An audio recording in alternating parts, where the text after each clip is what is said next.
explicar para vocês por que eu tenho um carro elétrico, mas eu não teria um barco elétrico, mas sim um híbrido, que é o caso hoje. Eu estou viajando aqui pela França, eu moro em Bordeaux, e eu viajo com certa frequência para outras cidades vizinhas que têm cerca de 200 a 250 até 300 quilômetros de distância de Bordeaux.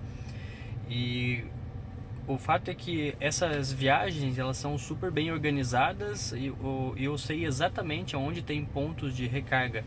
Isso me permite justamente poder parar com o carro e recarregar. Em cerca de 20 minutos eu consigo praticamente a metade da autonomia, que é seus 200, 250 quilômetros. Eu tenho atualmente um modelo Y da Tesla, um modelo que tem a autonomia padrão, em todo caso, 510 quilômetros nominal. Só que o que acontece? O carro elétrico ele tem uma autonomia significativamente menor em função da velocidade, quanto mais alta. O limite de velocidade das estradas aqui na França é 130 km por hora. E o que é interessante é o seguinte: quando eu saio, por exemplo, de Bordeaux para Albi, essa cidade que eu venho com bastante frequência trabalhar, é um trajeto de 320 km. E praticamente o trajeto todo são 300 km, 280 numa autoestrada, ou seja, o limite é 130.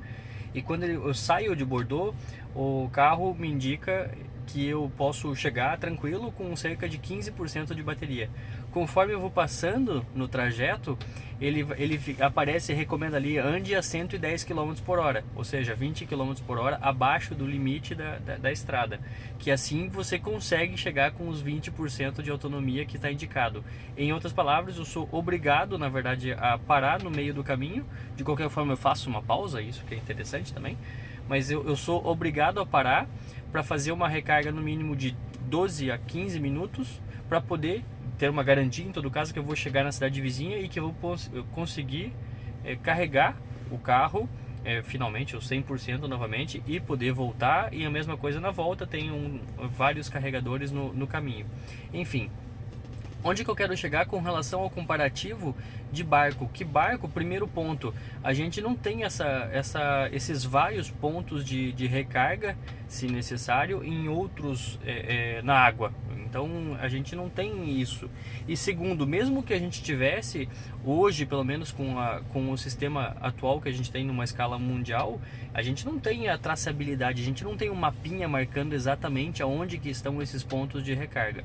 Segundo, a previsibilidade no mundo náutico ela é muito, muito, muito menor do que no mundo automobilístico. Em outras palavras, aqui eu tenho a distância 320 km e ela vai ser sempre 320 km. Esses pontos vão estar sempre aqui. Não depende do tempo, não depende do vento, não depende de temperatura. Ao contrário de barco. Barco, na verdade, a gente tem uma dependência muito grande de vento, de maré, enfim, são vários pontos variáveis que a gente não tem controle e que, portanto, deixaria um risco muito elevado para ter um barco 100% elétrico. Mesmo que a autonomia fosse significativa, acima de 2, 3 horas de navegação talvez, o ponto é que imprevistos podem acontecer. Um imprevisto num carro é muito mais controlável, é muito mais fácil, ou mesmo uma pane seca, vamos colocar assim, não oferta tanto risco quanto um barco, por exemplo, uma pane seca.